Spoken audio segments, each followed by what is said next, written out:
The next session, next part, apology for this. Okay, the next session is on the NDC for both countries. So one thing is that okay, both Indonesia and Vietnam has ratified the Paris Agreement in 2016. And at the same year, also, both already submitted their pledge or their NDC to the UNFCCC Secretariat. What happened, or the target for each country is, if you see, as you can see here, the Indonesian target is a bit higher. So for unconditional is 29%. And if there is international support and collaboration, then Indonesia pledged to achieve 41% of emission reduction in 2030 compared to the business as usual. This is the same case with Vietnam, as I understand it. Vietnam also, their target is also compared to business as usual scenario in 2030. And the target for Vietnam is 9% for unconditional, so it's with own resources, and up to 27% with international cooperation and international support.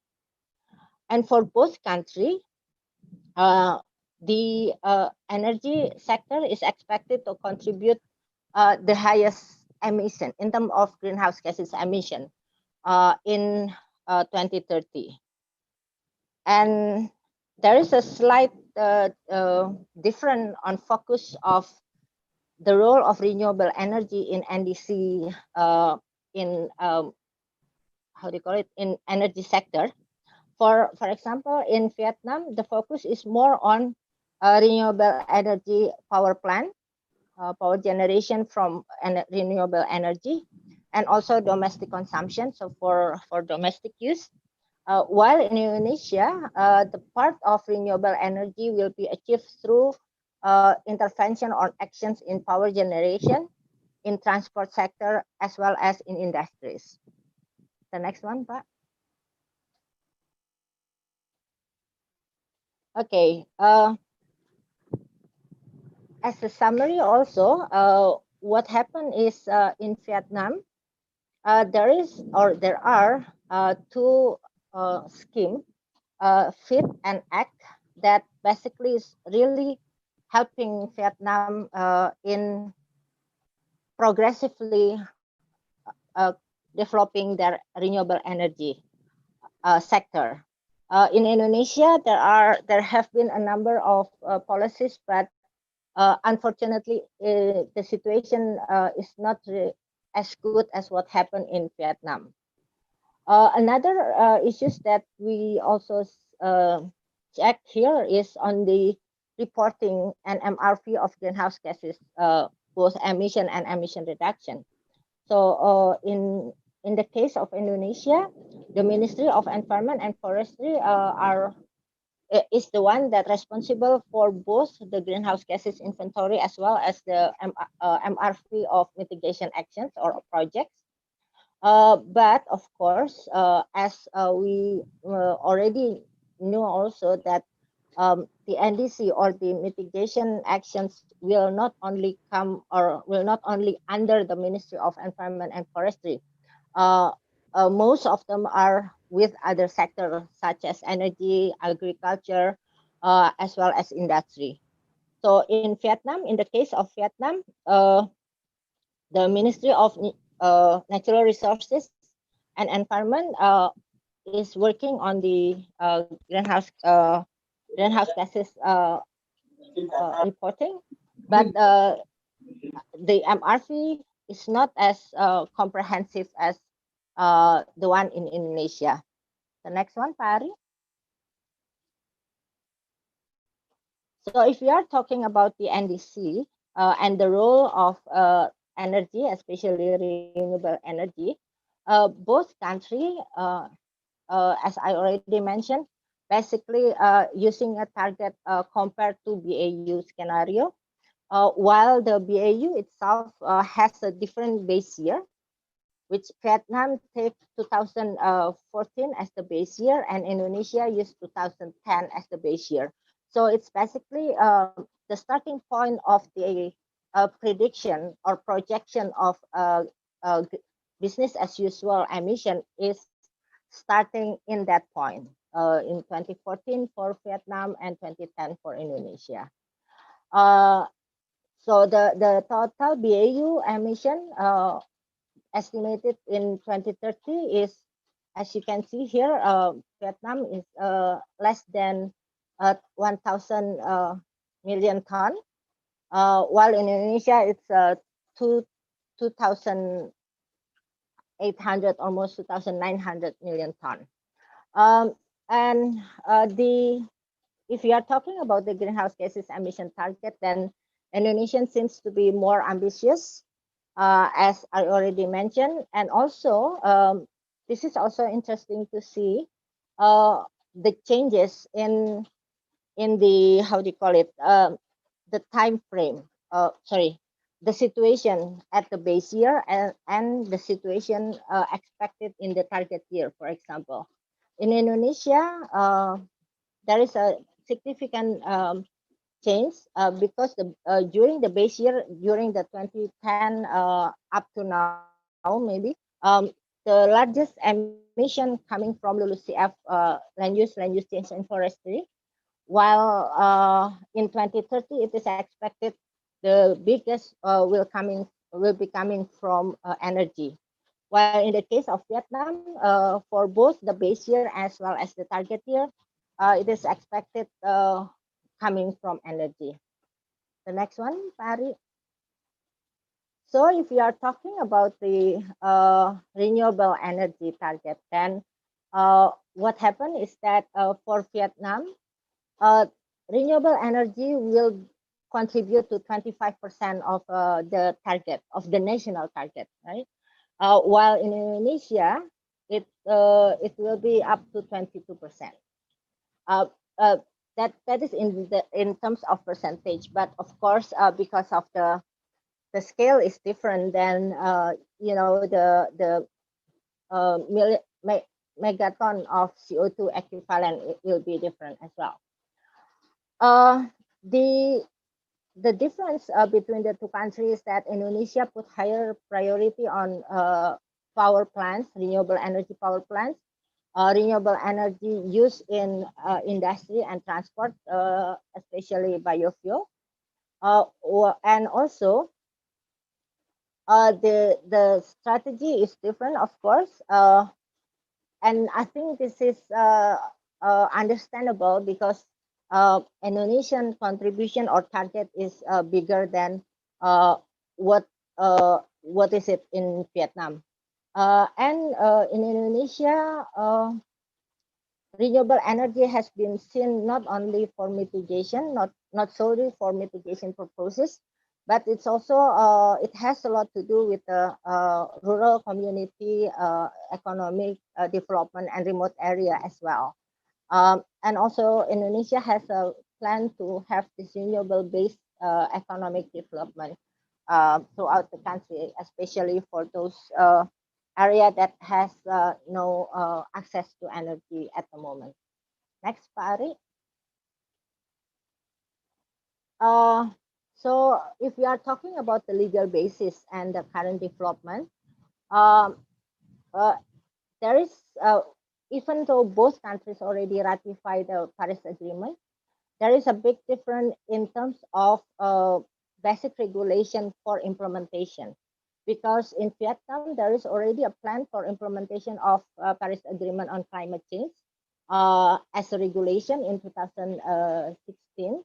While in Indonesia, we have the law for ratification, but there is no regulation or law for uh, implementation of the Paris Agreement domestically, because the Indonesian international law system is not, uh, sorry, ratification is only to basically to bind Indonesia to the international commitment and not for implementing it domestically. So there is a need for having a basic or the basis for regulation and rules and regulation and policy for implementation in Indonesia.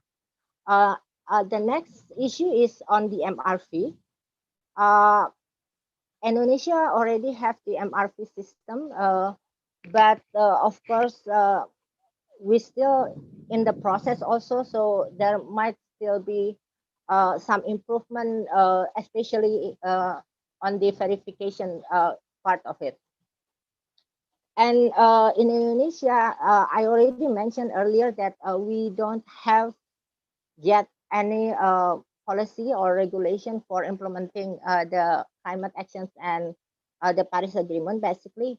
But we have the midterm national development planning, or RPGMN, for 2020-2024, and there is already a legal basis for that implementation, for the implementation of midterm uh, national development planning.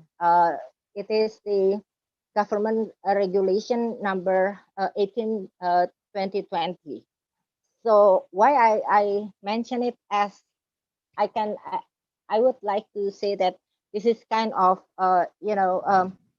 partial, if I can, partial regulation basis, because um, with that purpose, or sorry, with that government regulation, there we already have the policy, the basis policy for reducing emission up to the year 2024, which Bapenas, or which the RPJMN put 27.3% compared to business as usual in 2024 as the target for this RPJMN.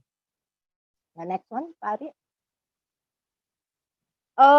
If you are talking about renewable energy, then there is also, of course, a governance framework, right? And we know that in Indonesia, we have the whole energy issues under the Ministry of Energy and Mineral Resources. And if we are talking about the electricity, especially, then we have PLN, the State Utility Company, as the one that how do you call it? The one that has the authority to implement electricity in Indonesia. While in the case of Vietnam, the energy is under the Ministry of Industry and Trade. If we are talking about the NDC, energy in NDC, and also the State Utility Company, the EVN, has the one that managing and operating the issue. Sorry, the electricity. There is a slightly different situation if we are talking about the electricity governance, because up to now in Indonesia, PLN is the sole player in transmission and distributions, and for that reason, then everything has to go through PLN for the on-grid system. While in Vietnam,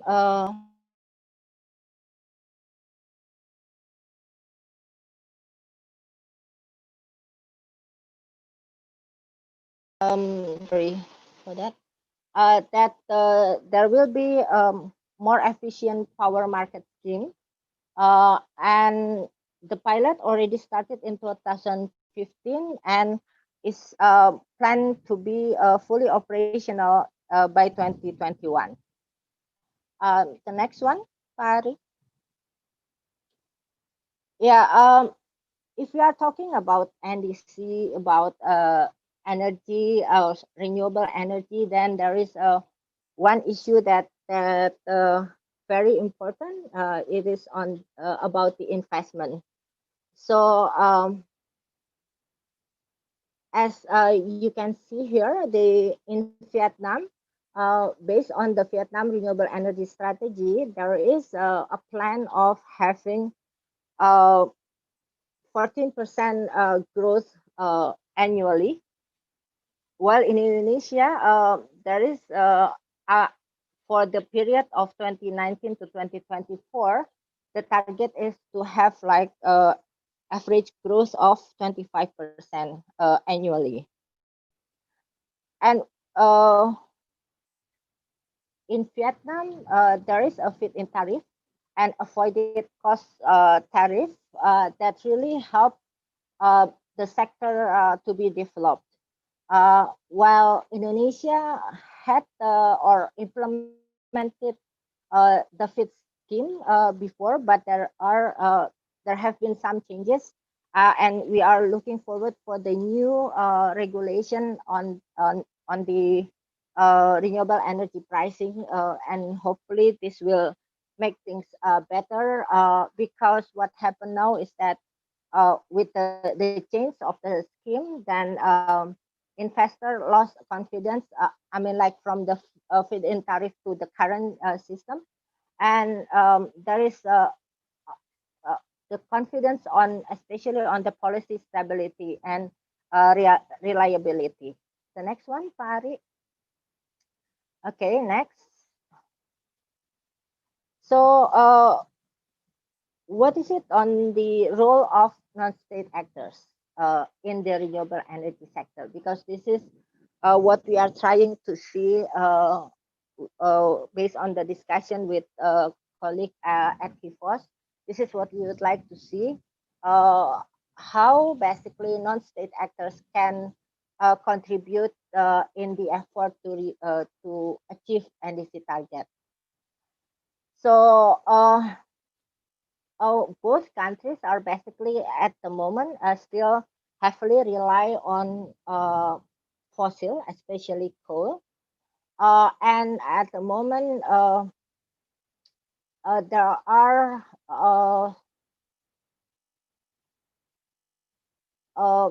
plans for having renewable energy, more renewable energy shared into the the national energy system. Sorry. As we know that Indonesia has this 23% renewable energy share in primary energy mix by 2025, and to increase it up to 31% in 2050. The next one, Pari. And also there is a big role for biofuel in transport sector. Okay. Next. There is still limited contribution from the demand side management. And what is interesting also, if we are talking about the role of non-state actors, then one of the issue, especially if we are talking about electricity, then one of the issue will be PPA, power purchase agreement. And Vietnam now has a plan to implement the direct PPA scheme within the next couple of years. And this could play a substantial role in accelerating renewable energy project development in the future. In the study, we also map the role of actors, including, for example, the civil society, because in fact, civil society has quite a good influence also in advocating the transition to renewable energy, and even though maybe not all civil society has implementing project on the ground, but their role as advocacy, advocating the issue is very important as well. There is a trend on solar PV rooftop in Indonesia during the last few years.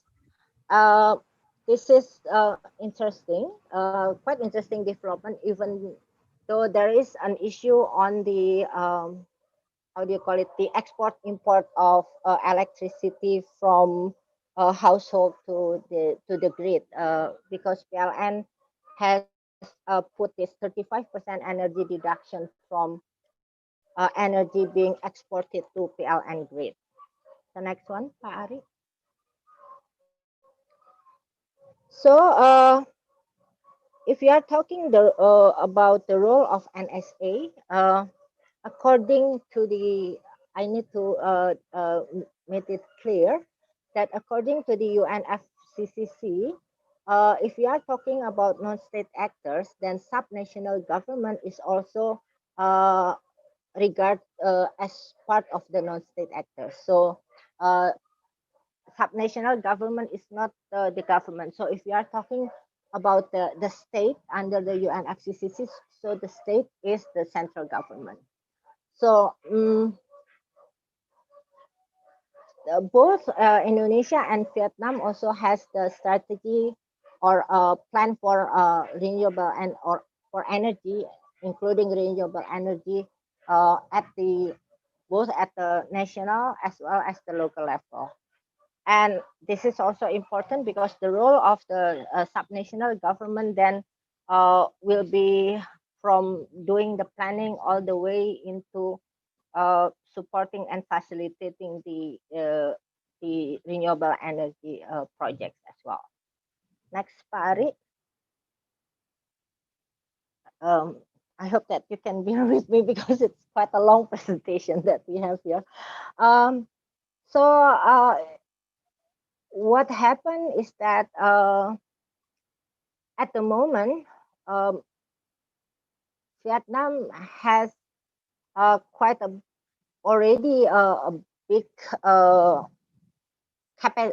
huge capacity, over 20 gigawatt in total, while Indonesia at the moment is still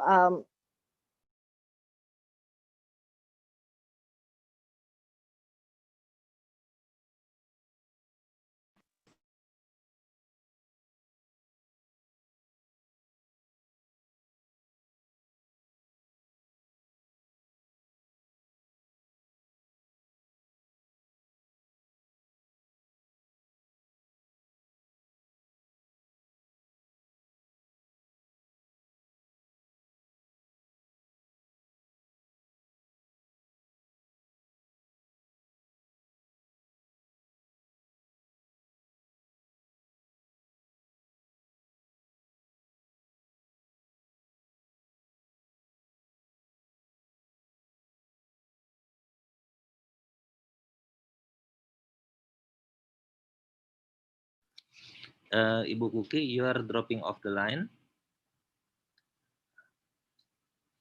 You are still in the meeting room, but okay. Yeah. Okay. Sorry, apology. I think somehow I mute myself. Okay. So this is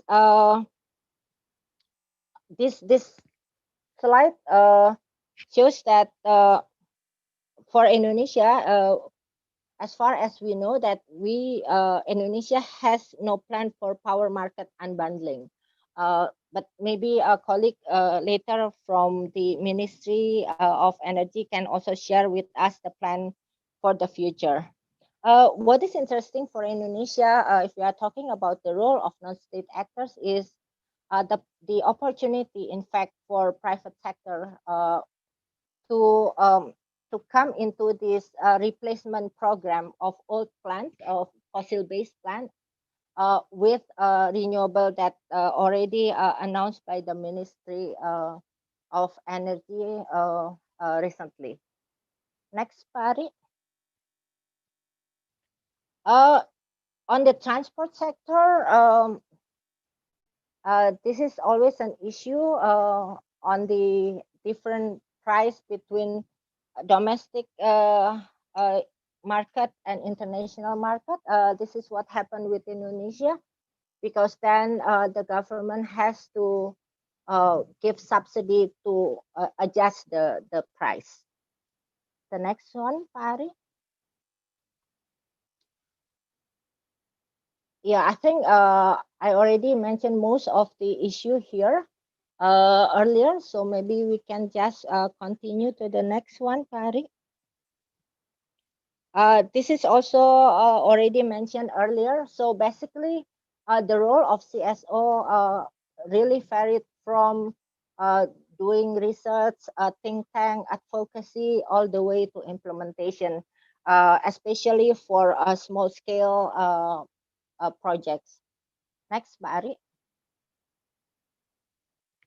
So, if we want to have non-state actors contribute in the system in achieving our NDC, then we have to optimize it.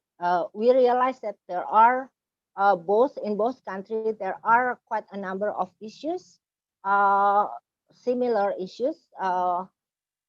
For example, the issues related to permit and licensing, the issues on power purchase agreement, and also on financing in general, including the bankability of the project and the PPA itself.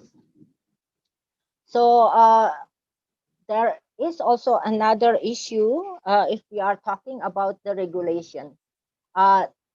Because regulation is not only regulation within the energy sector, but also uh, as a whole, as a nation.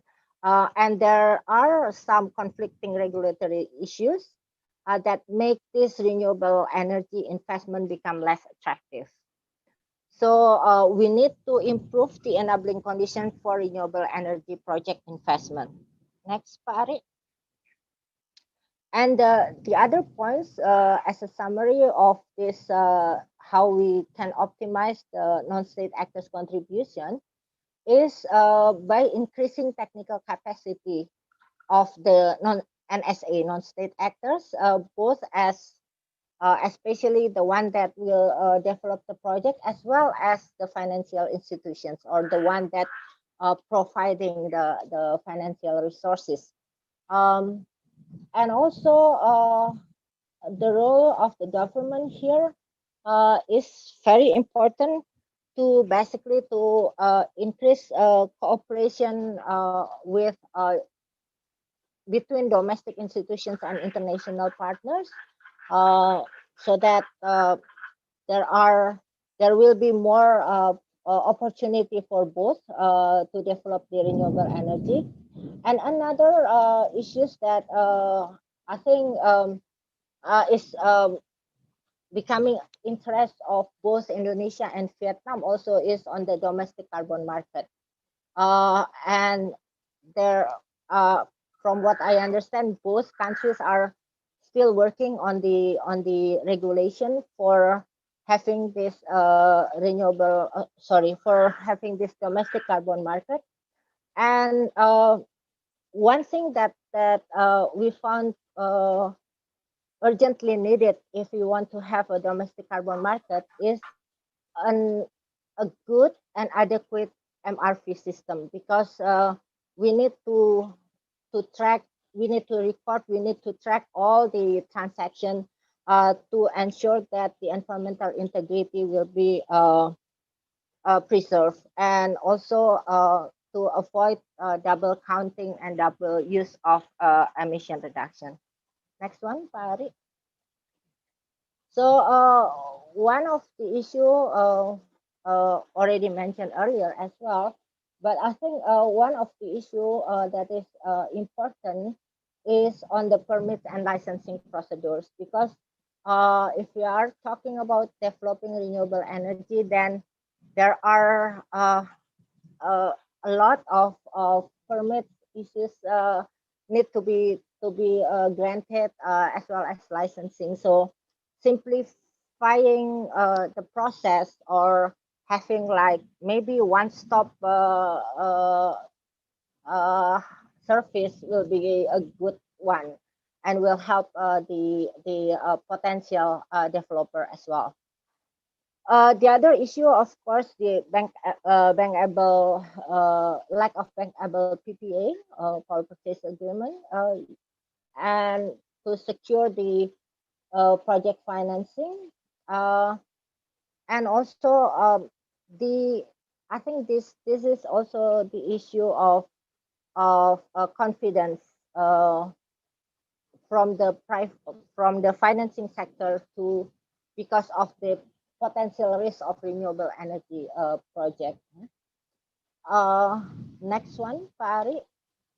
And one of the issue that need or can be done is basically to have more or to strengthen the technical capacity of both project developer as well as from the financial institutions to understand on the project developer, for example, to be able to have a good proposal, while on the financial institutions to be able to understand the project itself with so many technicality in it.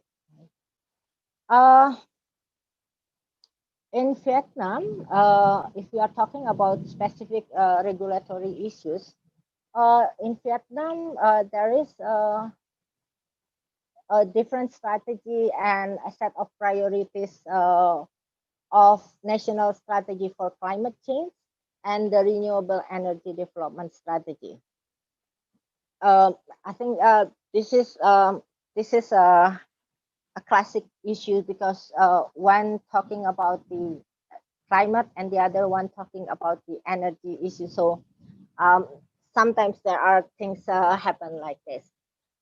In Indonesia, however, we have issues on the NDC roadmap that has not specified a certain mechanism for the role of renewable energy in meeting NDC target.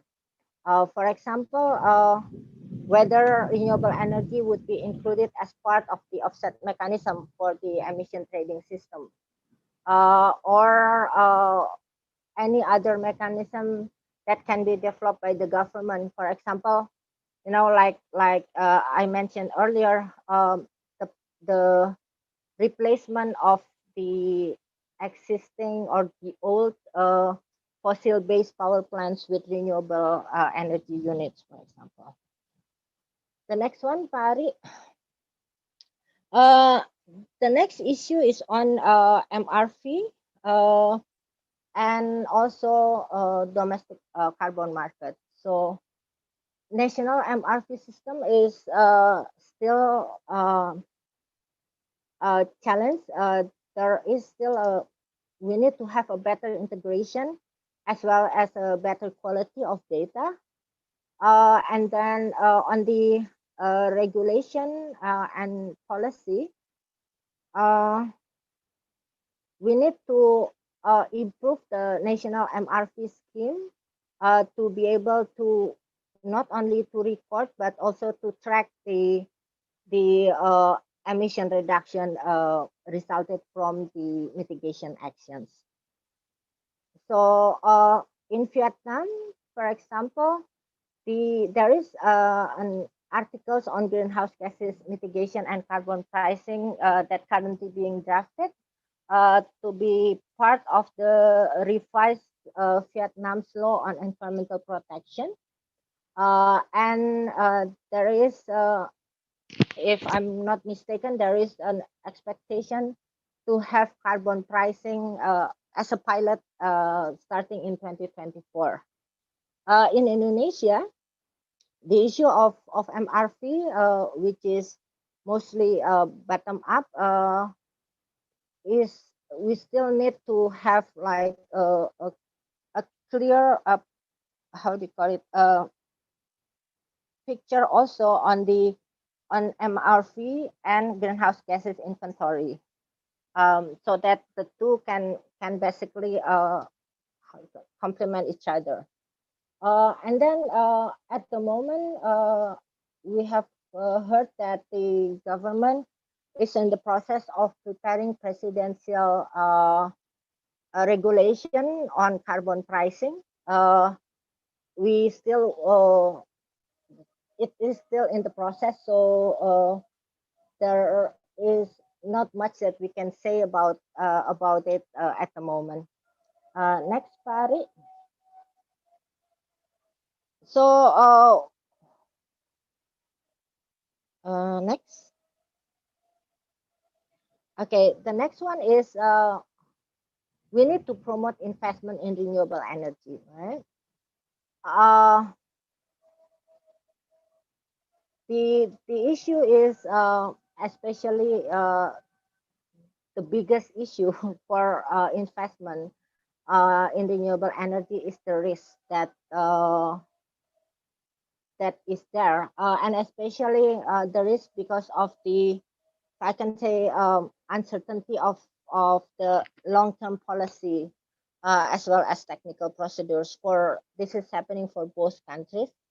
Uh, and also the transparency of the process in renewable energy development, so that uh, some at the moment put heavy burden on potential investors, like already mentioned earlier, including the licensing and permits as well. Uh, there is also because of this issue, then the opportunity cost is increasing for the potential investors. On top of that, for Indonesia, if we are talking about electricity, then one of the issue is this electricity business area, or wilayah usaha, uh, which make more become additional issue for a potential renewable energy developer to to to to develop a renewable energy project in a certain area. Next, Pak Ari. Okay. So the enabling conditions that we need is, of course, one of the opportunity or the potential is to have a renewable energy project financing, and there are still some perceptions for of the commercial banks, as domestic one as well as financial institution, that the high risk of the renewable energy project make it difficult to have project financing for renewable energy project. Uh, the other issue is also, for example, support from the government to link the domestic players with international, especially international financial providers and international institutions. Uh, and what we expect from the government in both countries is to better the in climate investment, investment climate for renewable energy, through having a stable regulatory framework on this issue, and also to basically to guide the national utility company to have more attractive terms of for renewable energy project developers, including the PPA and the pricing schemes, and others. Next, okay, I almost there. um, the last part is the conclusion.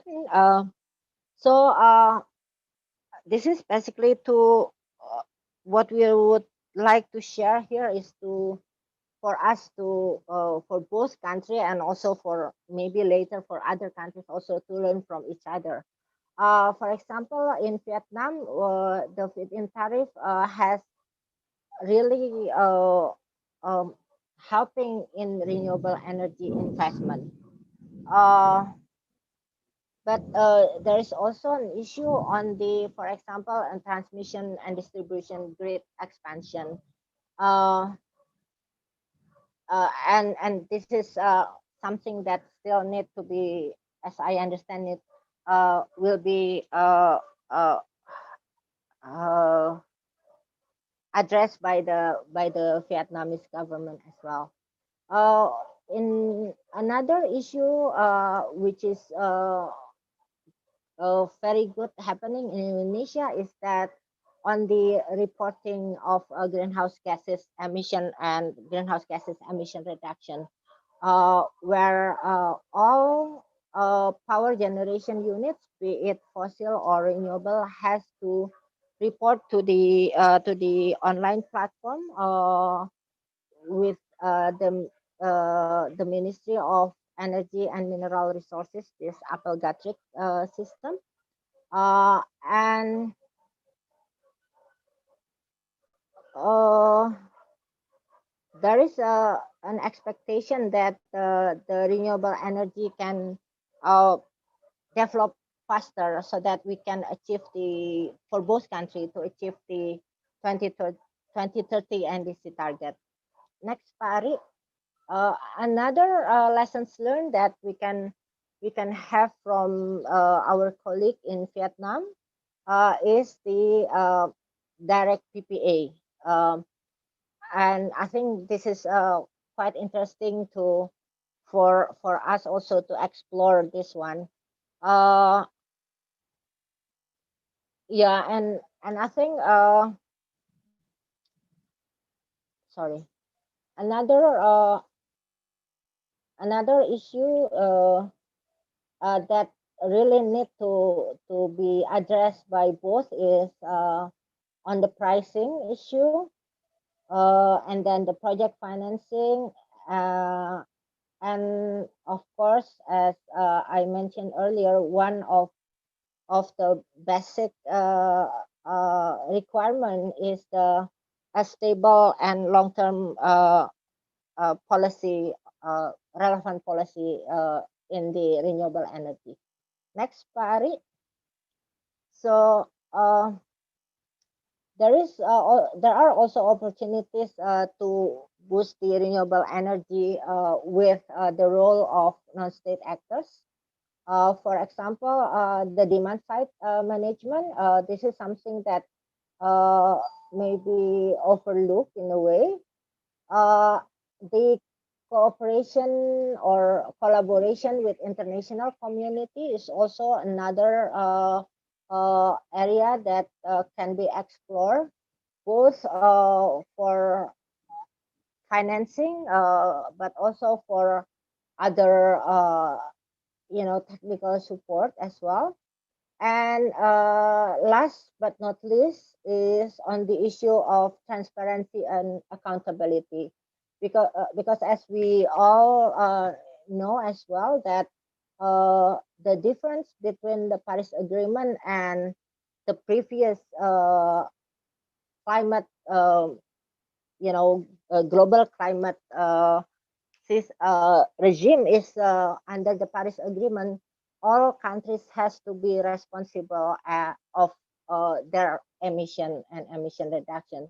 So there is a need of increasing capacity both at national and subnational level or local level to do the inventory, to do the reporting and MRV of the greenhouse gases emission as well. So I think I'll just stop there, Pak Ari, and we will be hearing some comment and also additional input from our panelists. Thank you so much. Thank you, Ibu Kuki. We are glad that we could present the cases from the two countries in ASEAN, and we hope that what happens here, as we see some issues also occurs in Vietnam and probably also in Malaysia, Thailand, and other ASEAN countries. Hope that we can continue this discussion. We just started with maybe. Okay. So thank you, Ibu Kuki. For all participants, I'd like to say two things here. The first is that we will open the Q&A session and after the two panelists from Vietnam and from Indonesia. For the time being, you could also write down some questions and comments in the Zoom message box. You could click and our panelists and also Ibu Kuki, our presenters, would be able to respond to your questions or comments. And second is that this link, this session is also live on YouTube channel of METI IRES. As usual, now we compile the online discussion in our METI IRES open at gmail.com. That's our YouTube channel. For this session, we invite you to put down your attendance in we have the attendance list in the Google form. You can find it in the message box of this Zoom meeting. So we'd be glad to have your names there for your participation. So we go to the next session. Our colleague from VNEEC, Miss Hunt. Hi, Miss Hunt, how are you? You can open the mic. Hello. Hello, yes. Yeah. Hi. So I'll give the time to you, Miss Hunt Hon, Miss Dang Hon Han. Sorry, I'll try to read. Is correct, so no worry. Okay. Yes. Miss Hunt is a co-founded. Call me Han. Yeah. Yes. Okay, Miss Hunt. Ms. Han has co-founded the company VNEC, and she has been the managing director since 2006.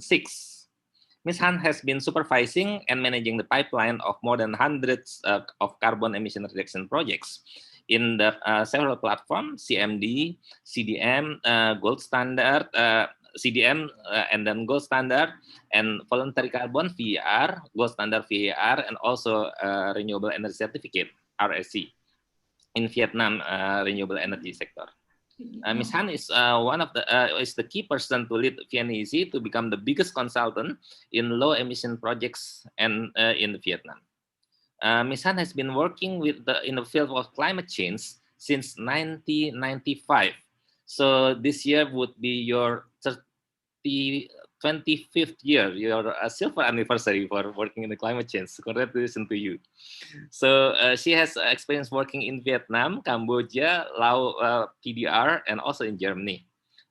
She has strong expertise on institutional policy, climate change, climate finance, and GHG mitigation implementation at the national and international level. Ms. Han graduated from law, and she has law and economic LLM degree from the Erasmus Mundus program. In 2013, Ms. Han was awarded with the Eisenhower Fellowships to conduct a 7-week study in the US on the environmental sustainable and low carbon development. She's the team leader for several policy advisory assignments related to GHG mitigation in the energy sector and renewable energy development in Vietnam. So, Ms. Hunt, we would like to have your view and some opinions on how you see what's happening in Vietnam, as VNEC has described in the report. And it would be nice if we got it firsthand from you. Please, the time is yours. Yeah, thank you very much. Thank you very much for the introduction. And also, I would like to take the opportunity. Also, thank you for inviting us to joining this very interesting study.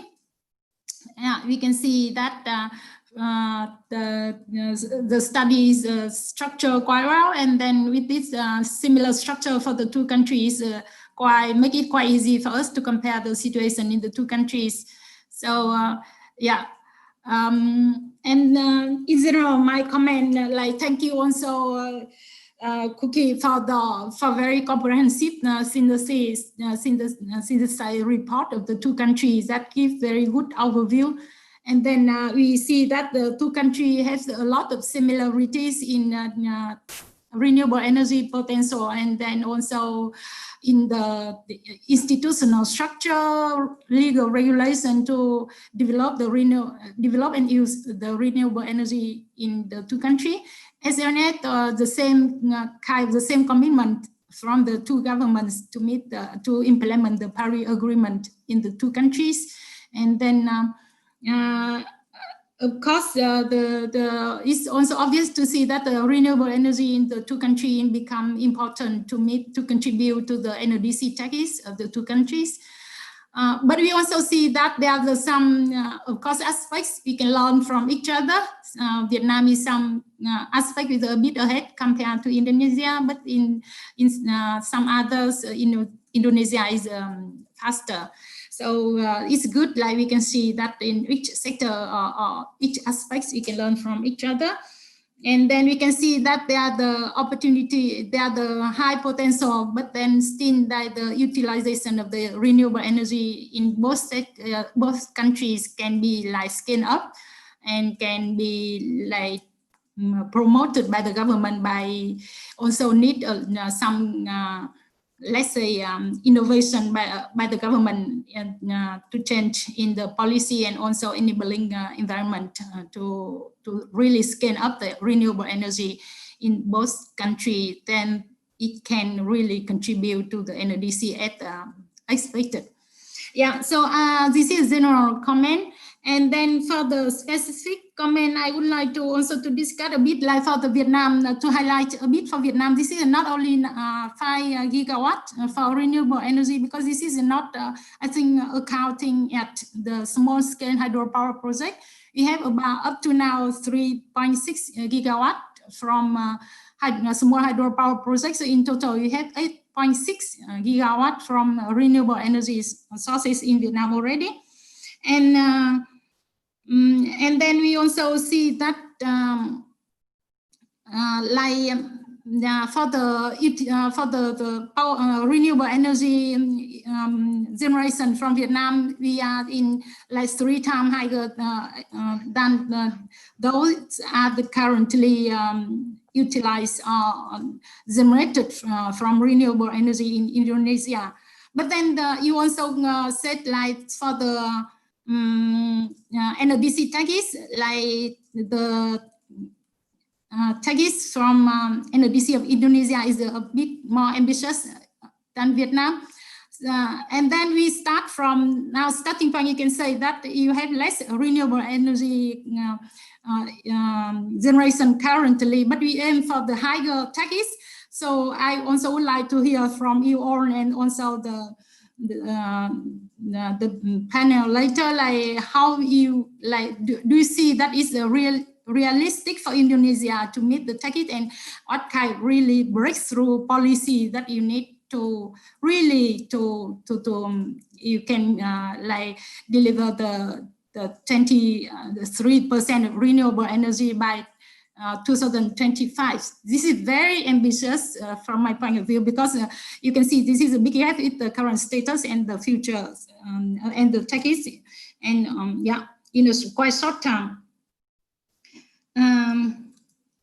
Yeah, and then also I of course look at the percentage of commitment for NDC in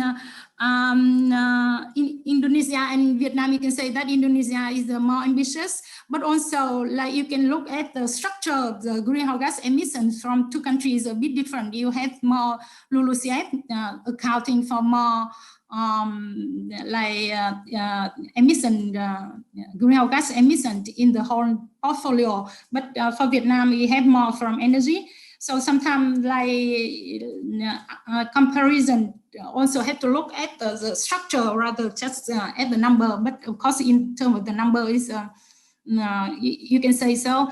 But yeah, and then one more comment about the remark that because of the NDC of Indonesia is more ambitious, then you have more diverse in using renewable energy. I think it's not really the case, because in Vietnam we also focus not only on the renewable energy generation, but also on transport. We have the biofuels, and now in the latest statistic data is account already for 40% of the total fuels consumed in the countries.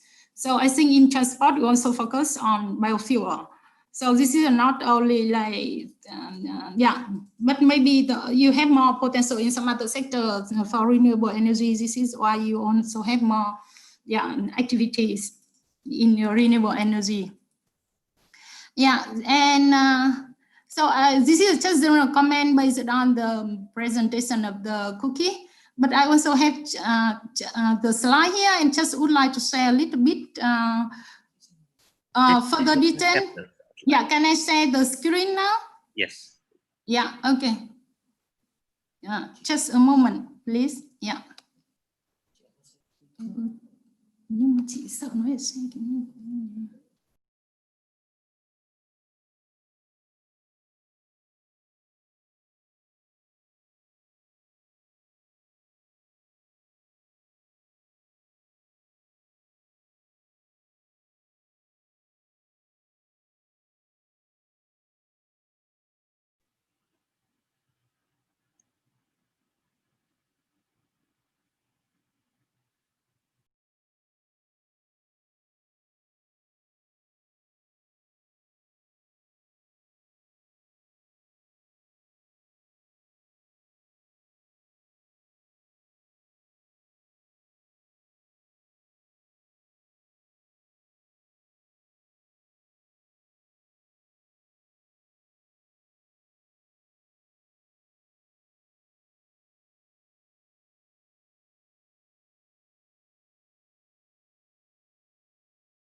Yeah. Miss Hunt, your voice is missing. We cannot hear you.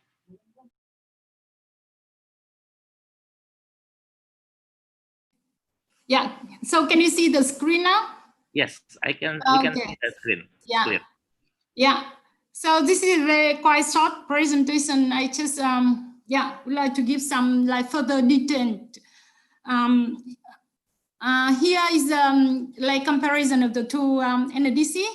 So you see like for Vietnam NDC and energy sector will be very important roles in meeting the NDC targets. And then we in September this month we just updated and we finalized the updated update of the NDC and submitted to SCCC. And so you said that the NDC in Indonesia is under process, right? So I also would like to hear more about the just some timeline or schedule to also to finalize it. And do we expect any like major change in the commitment targets sector or anything? So if you have any information about the NDC update process, I would love to hear more. And then also like Cookie also mentioned also Mariah in her presentation already. So I just want to emphasize again, like for the lesson learned from Vietnam, like so far the investment for renewable energy electricity generation is mainly from private sector, and they are driven by profits. So she already said the feed-in tariff and ICT is a key factor to really let's say to promote renewable energy from electricity generation in Vietnam in last 3 years. Is so the starting point should be the attractive tariff scheme apart from other policy. But yeah, we also see this is very in line with the Cookie presentation. Like in the long term, there the more gaps have to be covered, so we can scan up. Scan up the renewable energy in power generation in both countries, and we also need the new financial mechanism to mobilize the investment sources. Like in Vietnam last week, we just discussed also with the Ministry of Finance on the green bonds, but then they also said that it's not easy to issue the regulation on the green bond. There are a lot of like legal aspect they have to consider. So it's also like the issue of the coming years. That is not in next year or something we can have it. And then the carbon market, like you have information in previous presentation, we also involved to help the government to setting up the carbon market in Vietnam, so we don't expect anything at the national level before 2024. So yeah. So for the new one, you really, apart from the tariff, we can only expect for the government to revise the policy, maybe focus more on the PPA and other things. But for new financial mechanism, it may take longer time to set up.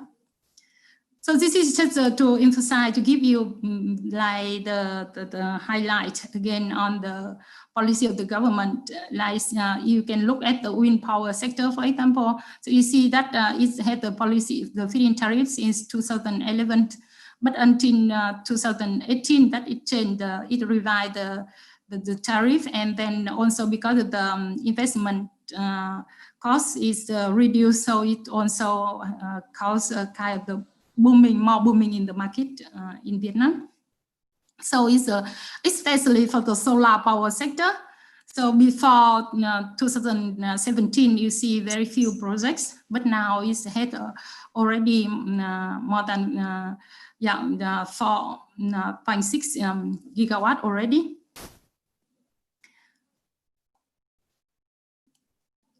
And this is a little bit, just a small comment in the sentence that a bit confused when you read. So we just propose to revise it a little bit, so to make it easier for people to understand this sentence only. But I don't think that we need to discuss about that in detail. And Cookie also mentioned, like summarize the role of NSA in renewable energy sector in Vietnam. I just want to emphasize again here that we have less diverse structure of CSO compared to those in Indonesia.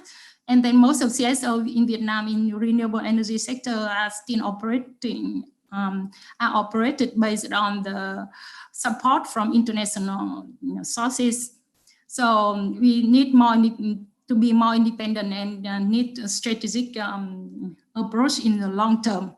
So for that, we don't have like more strong independent think tanks and thing at the moment. And for the direct PPI, we expected actually in this year it would be issued by the government. Then it can make a breakthrough for the renewable energy in market in Vietnam. Unfortunately, that the latest update we got last week, that it had a lot of like kind of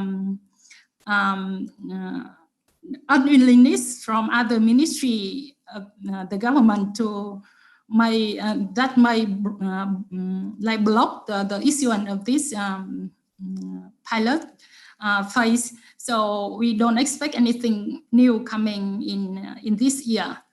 So for the direct PPI. So this is just information to provide to you to say that those people may acknowledge the benefit and potential benefits from the new scheme, but to be issued, for the new policy to be issued, maybe there are a lot of barriers, political barriers, or the conflict of interest among ministries that can block the issuance of the policy that we all perceive at the be beneficial for the renewable energy, for example.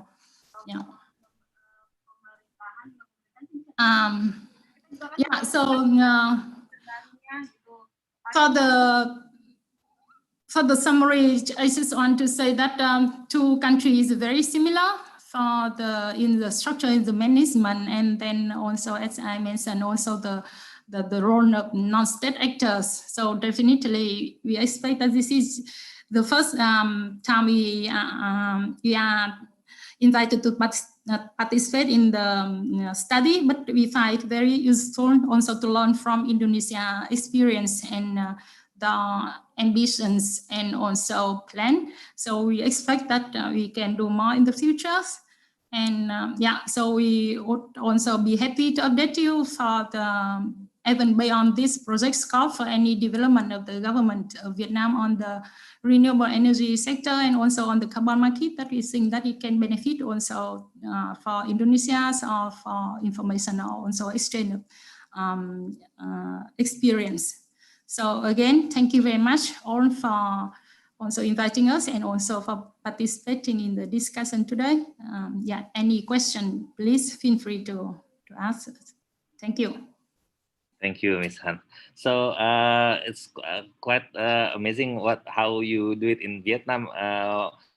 You also mentioned that the total renewable capacity, including last hydro, is currently 8 gigawatts. That's quite achievement. So we still have another panelist here.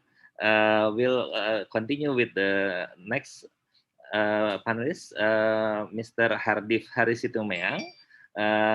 Is our colleague, so we call him Pak Hardif. Pak Hardif is used to serve as a director of planning at the National Utility Company, PLN, from 98 to 99, and then next period from 2001 to 2003. And he continued to serve in PLN as a senior advisor from 2003 to 2009. Pak Hardif holds a various position in the APER, Asia Pacific Energy Research Center in Tokyo, Japan, from 2012 until last year, 2019. He also served at the Balitbank of the Ministry of Energy and Mineral Resource from the 2013 to 2017. Also in ASEAN, Pak Hardif was also active as Executive Director of ASEAN Center of Energy, and ACE, from 2011 to 2014. He's also an advisory board member of Electrical and System Engineering in the Department of the School of Engineering and Applied Science, Washington University in St. Louis, Missouri, United States, from 2010 to 2018. So holding various positions, his last academic degree was a Doctor of Science of degree in System Science of Mathematics from the School of Engineering and Applied Science, Washington University in St. Louis, Missouri, United States, from 1993 when he was graduated. So thank you for joining with us, Pak Hardif. The floor is yours. Please, you can open your mic. Can you hear me? Can you hear me?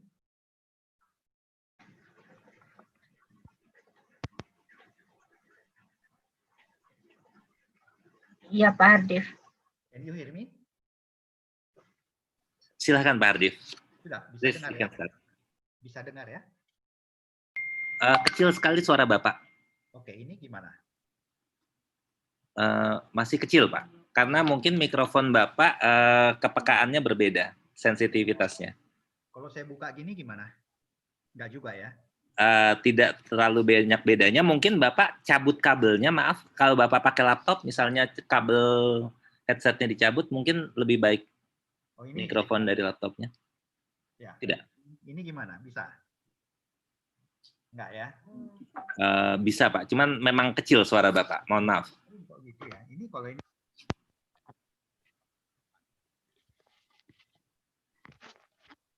bisa? Lebih baik, Pak. Okay. Sedikit lebih besar suara Pak. Okay, I'm sorry. Can we share a screen ya? Silahkan, Pak. Please, you can share screen now. Yeah.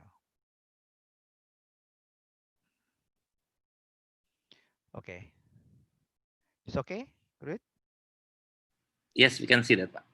Thank you. Okay, thank you very much for the very good key elements that Ibu Kuki delivered to us. Just only to give something, a key element, what need to be wondered about.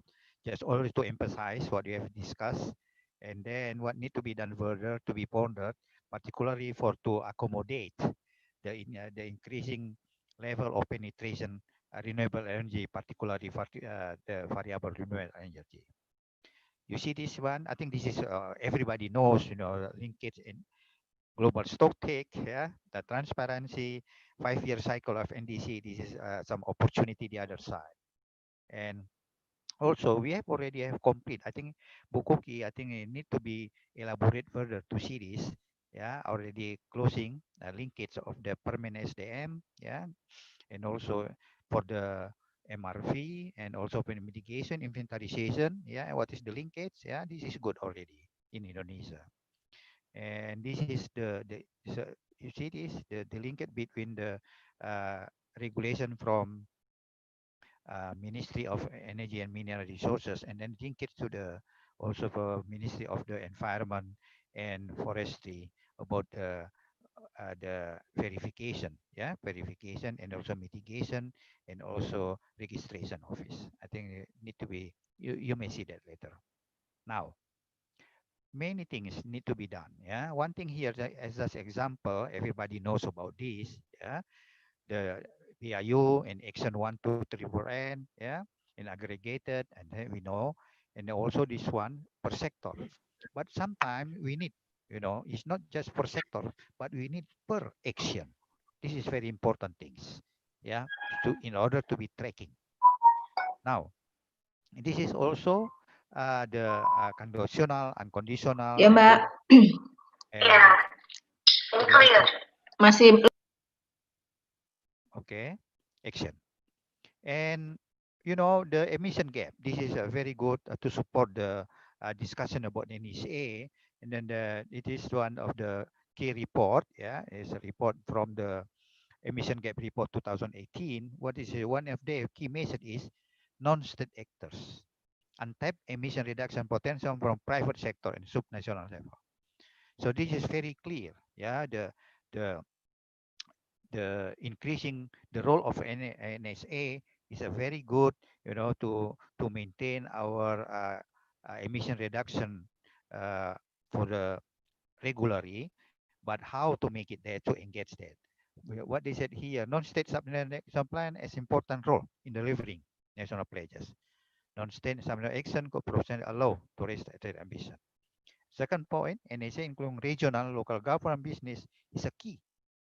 Yeah, and if international cooperation also initiates succeed in increasing their membership, mass reporting can be realized. To enhance the credibility of NSA action, monitoring and reporting, this is already discussed at the previous discussion, and resulting emotional reduction. Okay, now the question, the very important things, what we need to know, where is the NSA? Where in unconditional, where in conditional, and credited action? And then how to make it that? What is the selection criteria? We need something, one national assigned organization to coordinate about this in order to be good tracking. Yeah, and then also to avoid double counting. You see this one?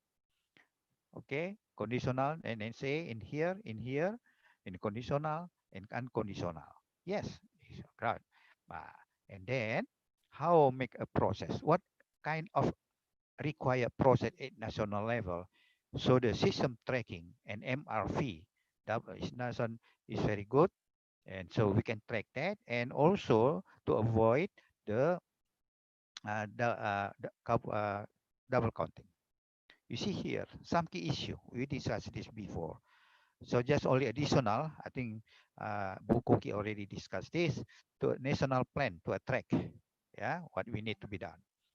Participation process and procedure, these very important things, what I said before.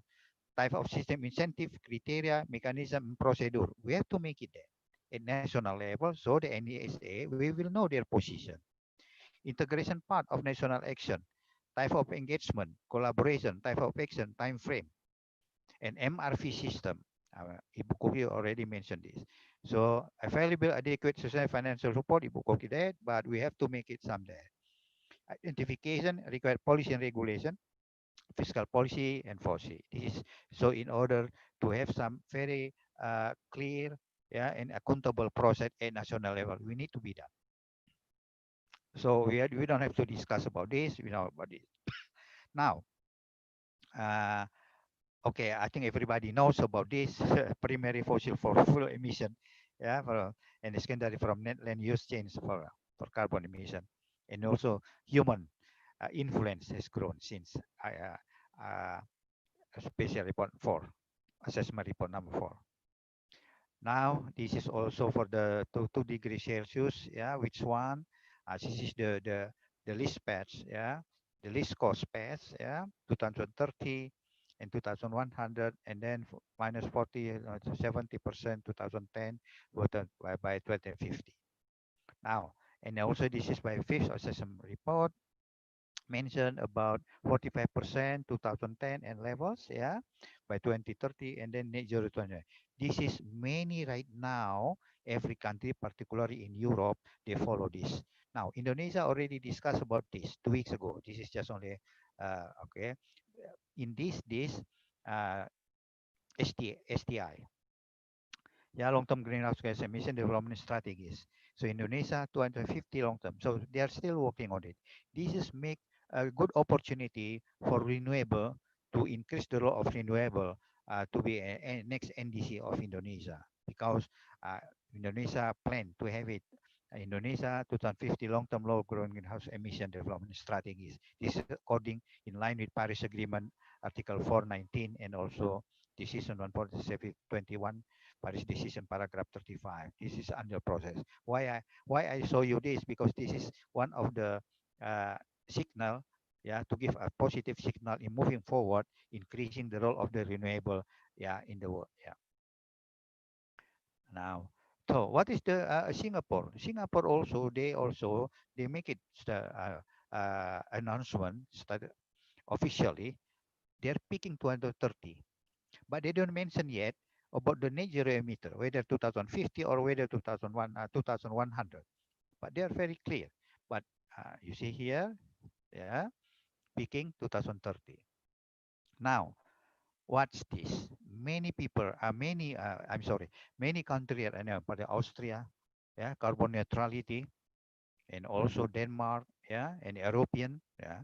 China also, but last September mentioned, but it's not clear yet where they will reach the peaking, yeah, and when carbon neutrality, whether 2050 or 2000, uh, of course, less than 2060. So there is a good movement about this. So this is one of the uh, key, yeah, key drivers in Europe, for example, or the other country for the zero goal to increasing the role of renewable energy is open, very wide spectrum basis. See here, yeah. Now, what here, I think everybody about next, I don't have to repeat that again. We are not in the level of 2 degrees Celsius right now globally, yeah. And also emission gap 2017, when they analyze, they said that the main option for reducing emission in the energy sector are wind and solar energy. In addition, nuclear, geothermal, carbon capture, CCS, bioenergy, CCS, and this is so we are still have a gap here, unconditional gap, and also uh, conditional gap, yeah, for the NCC, NDC. So this is the emission reduction potential in the energy sector. And also 2019, still gap. We are not in 2 degrees Celsius paths. Yeah. So what need to be done for? We have to increase our ambition. But what is the role? How much? And then this is the NESA is fully required. Yeah, as a member, as a part to increase our emission reduction. So what need to be done? What need to be done is strongly required decarbonization of energy sector. Yeah, deployment low carbon, zero carbon technology, renewable energy, greater efficiency, upstream to downstream, and also moving forward to low carbon energy sources. Low fuel switching, something B13, etc. It's already discussed before. But one thing here, if you see here, even our long-term uh, long-term energy plan, we are still increasing, still increasing. So the question is where uh, we will have a peak. Yeah, yeah, still far away now. You Pak see Hardip, we here, have yeah, 3 minutes left for your presentation. Thank you. yeah. What's that? Okay, okay. This one, what is the potential in Indonesia? You see Surya here, yeah, PLTS, very big, are very big. This is intermittent, yeah. Bio also very big. That's why one of the problem right now, yeah, how to increase that, yeah, because we have already 3D decarbonization, digitalization, decentralization. And then what happened here? Example, microgrid solar farm. How we can, the problem right now, yeah, to avoid problem in power system. This is the power system is how to manage the dynamic supply and demand balance. This is the key issue right now. Something like happened in the California blackout last August. What need to be done, because this is what we are facing, weather, uncertainty, location constraint, and everything here. Next, flexibility, voltage control, efficient, yeah, and generation resources, adequacy, flexibility, yeah. Now, what need to be done, yeah, because we are something here, what we are facing, system properties and planning stages that need to be done further. So I give you an example here. Ramping system need to be improved, yeah, yeah, like in California system. From here just 3 hours you have too much 1,000 megawatt need to be operated after now. So this is Java Bali power system, yeah, because this is the impact of the COVID, yeah, to 2000, around 2,000 megawatt reducing the load. Uh, Now this is very important things. We are in the vertical integration model. Ibu Kuki already mentioned that. So this is the definition. Computing generator, choice of retailer, no, the choice of final customer, no, because we are not in model 4. In model 4, like in you, for example, multi-buyer, multi-sellers. So the market is really different. We are not something like that. This is one of the key issue in our national electricity. We have to maintain this rail security, resilient, equality, and mutu. I give you example this one, yeah, in order to make it. This is John as example. Cookie already said that mini rooftop right now. Contoh component microgrid, yeah, smart grid, direct to gardu induk, and so on. And here the microgrid central controller example, yeah, and also this one in Kantor Gubernur Bali, 115 kilowatt. How about Saturday and Sunday? There is no work. So we can use the electricity sources and to be fit to the grid. Now, this is we have to make it controller, the example, what kind of the controller need to be done. I give you example. This is the last one, the two last one. This is the multi-grid controller. What we need to do? How about the interoperability? This is the house. This is distribution. This is control local microcontroller. This is microgrid controllers, yeah, and then go to distribution management system. From this management control also transmission operation. This is controllability is very important right now to support the penetration, high penetration of the intermittent. It's not solving yet. That's why electric utility, they have to focus on this in order to increase the role of the intermittent. Yeah, because like in the table before, gigaton, so many. Uh, this is big challenge, yeah. And then interoperability, so the control. This is the very example. It's not solving yet. So it's not just only financing. It's not that, but we are also enabling technology, system operation and control, business model, market design, decentralized system, and policy framework. These are the key to support that, the RE. That's it. There's only that my because not so many Thank you, many Pak. many thing, yeah, many thing. But this is just additional, yeah. Ibu Kuki can elaborate further peraturan perundang-undangan, ya, to support incentive fiscal for for the ABT, for renewable energy. You can elaborate further, Pak Ari, here. This is exactly, yeah, schema, infrastructure, China, and so on. So what is the maximum this can be used, yeah, to support the role of RE? Thank you very much, yeah. Blended finance and everything, yeah. Okay, thank you. Thank I'm you sorry. very much, So Pak Arif. yeah, Yes. so this here is not just only for we are talking about the role of the NSA national, yeah, but also about the enabling technology, system operation control, business model, market design, decentralized system, and policy framework. Thank you very much. Thank you, Pak Ardif. This is a very interesting presentation because Pak Ardif also present to us some technological challenge because how we see coming to the future is for the renewable energy and also for the solar and wind and the problems with intermittency to the grid.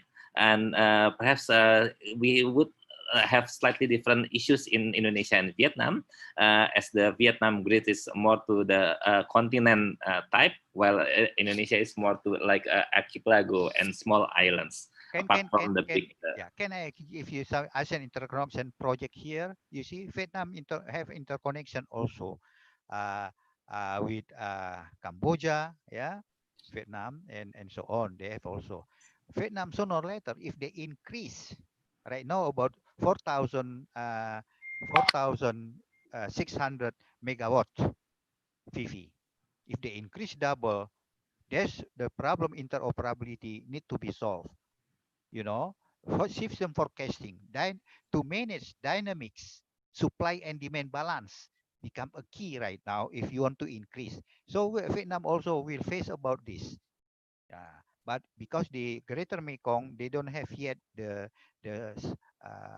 ISO, International System Operator, for the Greater Mekong sub-regional. But how do interact between this? If you increase, intermittent, if you increase right now, it's good. Vietnam 4,600 megawatt. But if increase double, what need to be done further to handle dynamic supply and demand balance? Thank you. Thank you, Pak Ardif. Very interesting that you add to the presentation here. So it's very interesting.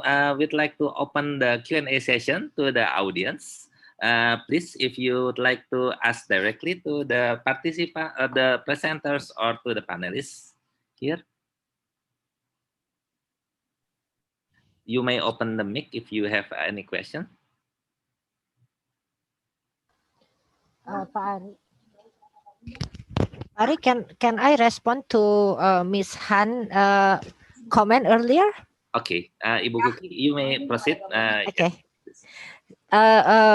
Ms. Han, thank you for your input and some correction to our understanding. So we will correct it for the final paper. On the roadmap of NDC, we, from what we learned, it's still in the process, but the information that we get, there will be no change of target in terms of percentage and unit or how do you call it, the ton of CO2. So as I understand it, what will happen in the roadmap is try to detail the role of different sectors, and also for the updated NDC, the plan is still to have it or to submit it to the UNFCCC by the end of this year, and there will also be no change on the target, but there will be more information on the process and how to achieve the target. That's the information that I have so far, Ms. Han. Thank you. Thank you. It's useful information, Cookie. Yeah.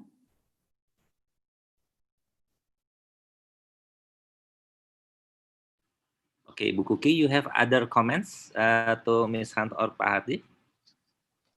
I think I find it very interesting to what Pak Hardi shared with us, and the next step in Pak Hardi's presentation, the key issues for moving towards, I think is something that we need also to maybe to explore further, Pak Hardif, not only for Indonesia but also I think for Vietnam. I think Ms. Han also agreed that this is something that need to be explored and understood for especially to ensure the role of NSA in renewable energy. Thanks, Pari.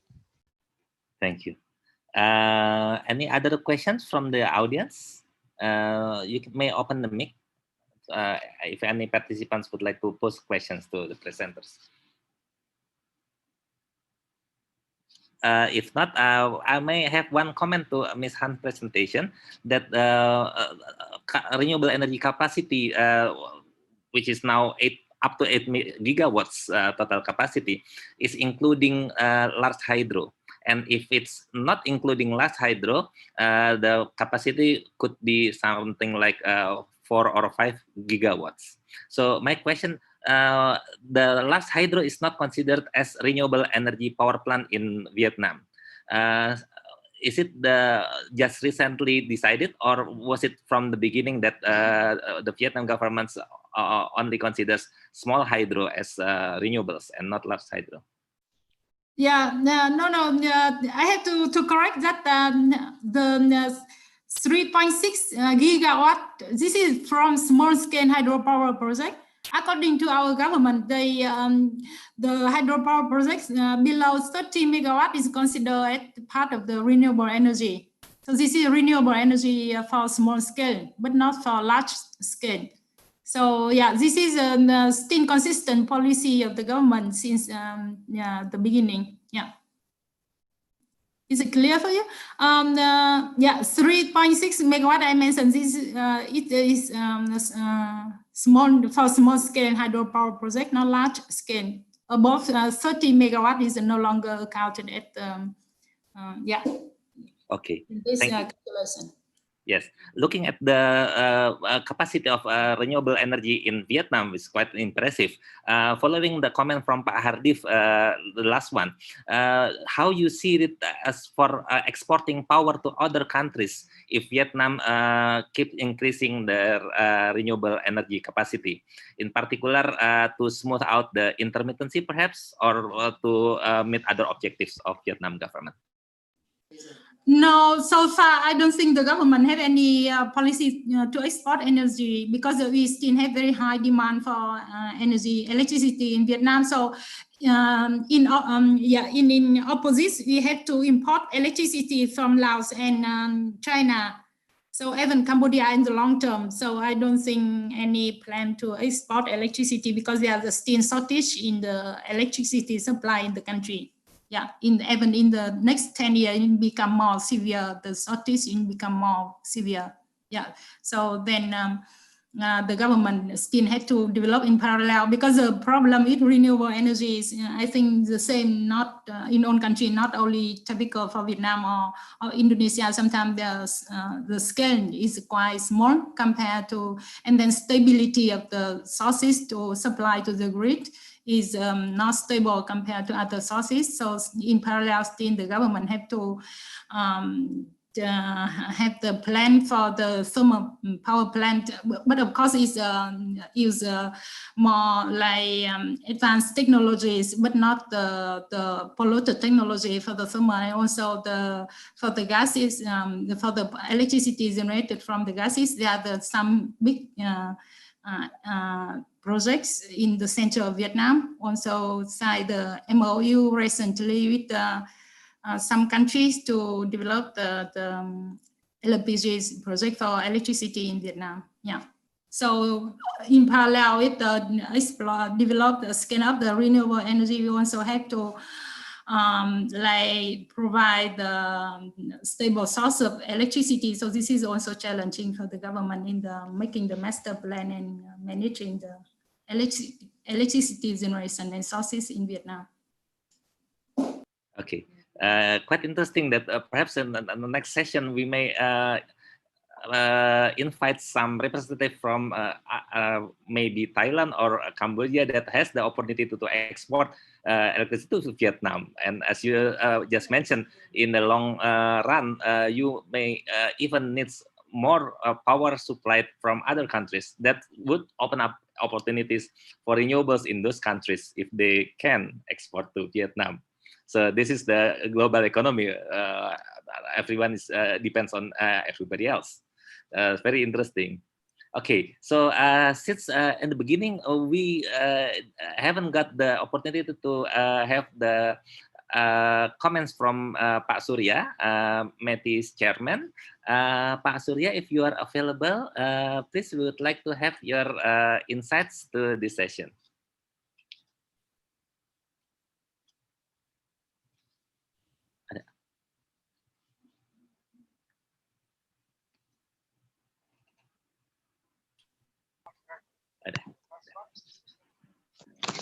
Oke.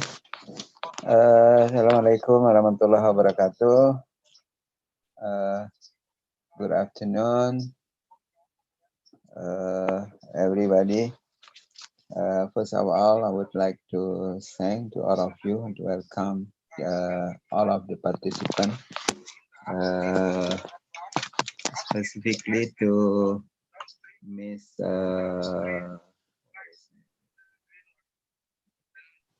Han. Miss Han from Vietnam, to our discussion this afternoon. I apologize before because I have the parallel discussion with the ITB this afternoon at 2 o'clock. So I just joined after it. This is, I think, very, very important session on the synthesis seminar conducted by METI in collaboration with HIFOS for the role of non-state actors in renewable energy sector for meeting the NDC target. Because the study actually is should be finalized this month.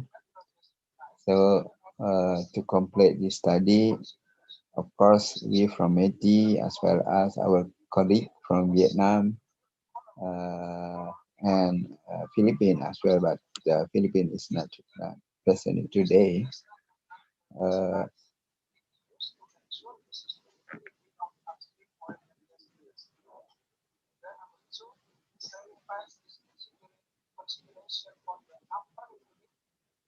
The Philippines is not present today. So would compare the comparative implement from the actually from the three countries, Indonesia, Vietnam, and Philippines. So what today discussed that we already in fact has learned from Mr. Hang, from Miss Hang from Vietnam, to present the study result from Vietnam side. And also we learned from Pak Hardif. Thank you, Pak Hardif, our colleague from World Energy Council, who has present his side on the what we call it on the Paris Agreement on the carbon emission, etc. So this means a cross-learning session from regional discussion. What have been learned from Vietnam is very, very important for us, for Indonesia, including on the hydropower that you present, Han. So previously in Indonesia also limit the and classify the light hydropower is also not in the renewable energy, but I think in the last few years, government has changed their rule and they included all of the hydropower, even from less than 10 megawatt and more than 10 megawatt is renewable. So maybe we have to discuss on that time. But today I would like to thank to all of you to participate in this discussion. Han, Pak Hardi, Pak Anton, and Bu Kuki to lead this session. Terima kasih Pak Ari. And hopefully we are going to integrate it all of the discussion into one report and submit it to HIFOS, because this is the joint study between METI and HIFOS. Pari, again, I would like to thank for today's discussion. Thank you. Assalamualaikum warahmatullahi wabarakatuh. Thank you, Pak Surya. Waalaikumsalam warahmatullahi wabarakatuh. Thank you for the remarks. The last comments from Pak Surya also serves as the closing remarks from this session. Thank you for all active participations to all the audience in this session. From the Indonesia Renewable Energy Society, we continue to have other sessions, a weekly session on Friday for next week, because this week is a long holiday. And we also will have, in November, by November 26, 25 to 28, Indonesia Renewable Energy Society will have the 9th Indo EBTKI Connect Expo annual session that this year will be held online. So we welcome your participation to our events. And once again, thank you to all presenters, Ibu Kuki, Ms. Han, Pak Hardif, and also to Pak Surya. And also we would like to thank HIFOS for their support to this activity. So here I close this meeting. Thank you to all, and we'll see in the next session. Thank you. Good afternoon. Good afternoon. Thank you, Pak Ari. Thank you Thank very you, much. Pak Ari. Thank Thank you, you, Han. Han. Miss Han. Thank you all. Yeah. Thank you all. Terima kasih Bye. semuanya. Ari. Ya, terima kasih Pak Terima Anton. kasih, Pak Anton. Pak Paul ada. Terima kasih Bu Kuki. Iya, Pak Surya. Terima kasih. Saya juga. Oke, terima kasih kasih. semuanya. Terima kasih, Pak Anton. Terima kasih Mari Pak semuanya. Paul. Terima kasih Pak Surya. Pak Hardif, makasih ya, Pak. Ya, sama-sama. Selamat. Makasih. Tidak hujan ya Pak, Ibu, jadi sinyalnya aman. Hujan. Hujan deras. Hujan di Di tempat saya saya. hujan deras. Deras, Pak Ari. Ini di Tebet hujan. Oh Hujan iya. Pak Ari di pakai ruangan barangkali nggak kelihatan. pakai Saya Bluetooth. hujan deras Pak Arjana. Iya. Alhamdulillah Terima aman. kasih, menarik acaranya. Mudah-mudahan bermanfaat Ya. ya. Amin, Ya. Pak. Pamit, Bu. Bagus, Bu. Amin. Terima kasih. Nuhun. Oh. Terima kasih Pak Sujana, Ya. kami masih di kantor BBB di Menara MTH. Iya. Belum pindah ya? Kapan pindah ya? Kita lagi membereskan lantai 3, lantai 4 Pak, yang kemarin barang-barang baru kita rapikan. Oh, dirapikan. Belum Sudah masuk diberdirikan. semua? Masuk Pak, tapi kan belum diberdirikan karena lewat tangga agak Oh. sulit, harus dilepas. Oke. Iya. Oke. Ya. Terima Kasih. kasih ya. Terima kasih Dulu Pak ya. Terima Sujana. kasih. Ya, Selamat long Terima weekend. kasih sekali. Iya. Long weekend juga, moga-moga nggak banjir.